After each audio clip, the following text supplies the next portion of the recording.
Bismillahirrahmanirrahim. Assalamualaikum warahmatullahi wabarakatuh. Salam Pramuka. Saya atas nama Pembina Radana Sudirman, Panuwun Joko Nurcahyo SPD MPD dari Universitas Jenderal Sudirman, pada kesempatan ini akan menyampaikan materi tentang praktek micro teaching, dasar-dasar pengajaran micro teaching. Yang pertama adalah mengenai apa itu micro teaching sendiri. Adalah sebuah model atau metode pelatihan yang menampilkan dasar bagaimana seorang guru itu melakukan sebuah kegiatan secara mikro yang disederhanakan, yaitu tentang waktu, materi, dan jumlah siswa. Micro teaching biasanya dilakukan oleh calon guru yang saling bertukar peran dalam berlatih untuk menguasai keterampilan dasar mengajar, baik secara praktek dalam kegiatan belajar, berdiskusi mengenai masalah-masalah yang ditemukan. Sedangkan di sini karena micro teaching akan disampaikan oleh para kakak-kakak pembina, maka kakak-kakak pembina ini saling bertukar materi, bertukar keilmuan untuk menyampaikan sebuah gagasannya. Sedangkan micro teaching merupakan juga suatu metode latihan yang dirancang sedemikian rupa untuk memperbaiki keterampilan mengajar dan mengembangkan pengalaman profesional, khususnya adalah keterampilan mengajar dengan cara menyederhanakan atau memperkecil aspek pembelajaran seperti jumlah siswa, waktu, fokus bahan ajar, dan membatasi penerapan mengajar tertentu. Kemudian, fungsi dan tujuan micro teaching untuk memberikan pengalaman baru dalam belajar mengajar, sedangkan para kakak-kakak pembina ini, micro teaching merupakan fungsi penyegaran keterampilan dan sebagai sarana umpan balik atas kinerja mengajarnya. Melalui micro teaching, baik kakak-kakak pembina maupun kakak-kakak Radana Sudirman dapat memperoleh informasi tentang kekurangan dan kelebihannya dalam mengajar. Apa saja yang bisa disampaikan di sana, yaitu tentang metode-metode atau model-model pembelajaran yang baru sebelum digunakan pada kelas-kelas sebelumnya. Kemudian tujuan micro teaching menurut beberapa pendapat ahli ini ya.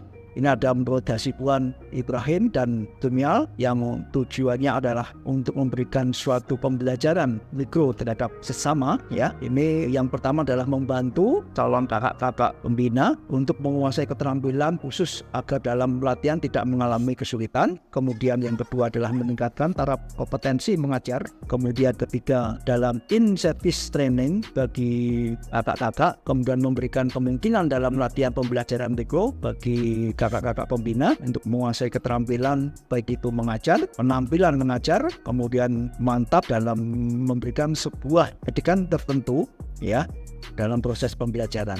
Kemudian yang kelima adalah sebagai penunjang usaha peningkatan keterampilan, kemampuan secara efektif dan efisien. Kemudian aspek-aspek dalam micro teaching itu sendiri juga sebetulnya memberikan sebuah gambaran memiliki beberapa hal untuk melatih keterampilan yang harus dimiliki oleh seorang pengajar terkait dengan sejauh mana keterampilan para kakak-kakak nanti pada waktu menerapkan keilmuan ini. Kemudian ada beberapa hal juga di dalam aspek ini. Satu, aspek keterampilan membuka dan mengikuti pelajaran, kemudian keterampilan menjelaskan, kemudian ada keterampilan mengadakan variasi-variasi ya dalam model-model pembelajaran.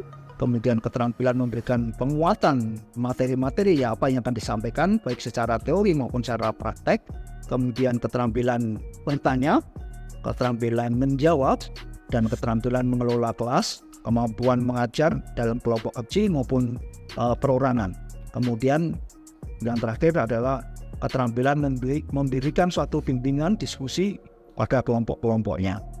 Kemudian ada beberapa siklus micro teaching. Yang pertama adalah modeling the skill ya. Kemudian yang kedua planning of micro lesson. Kemudian yang ketiga adalah the teaching session. Kemudian ada the critical session, the real planning session, kemudian their teaching session, their critical session. Kemudian beberapa tahapan dalam micro teaching. Yang pertama adalah tahap kognitif, yaitu kakak-kakak dibimbing untuk memahami dan mendalami serta memiliki gambaran secara umum konsep dan makna keterampilan dasar mengajar dan proses belajar mengajar menggunakan secara tepat bersinergi terampil pada satu satuan. Kemudian tahap kedua yaitu tahap di mana mempraktekkan secara nyata keterampilan dasar mengajar secara berulang-ulang ya. yang sifatnya adalah continue ya. Jadi jangan sampai ada sebuah keterputusan, karena mengajar ini kadang yang diperlukan adalah bagaimana mengatasi situasi kondisi di dalam kelas itu. Kemudian tahap ketiga itu merupakan kelas balik praktek dengan mempelajari hasil dari observasi teman sejawatnya tadi.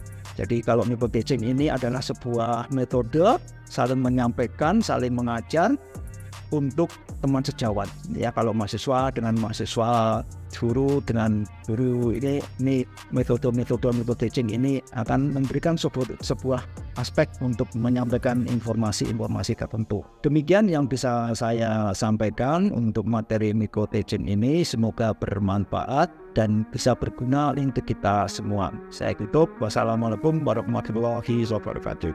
Salam Pramuka.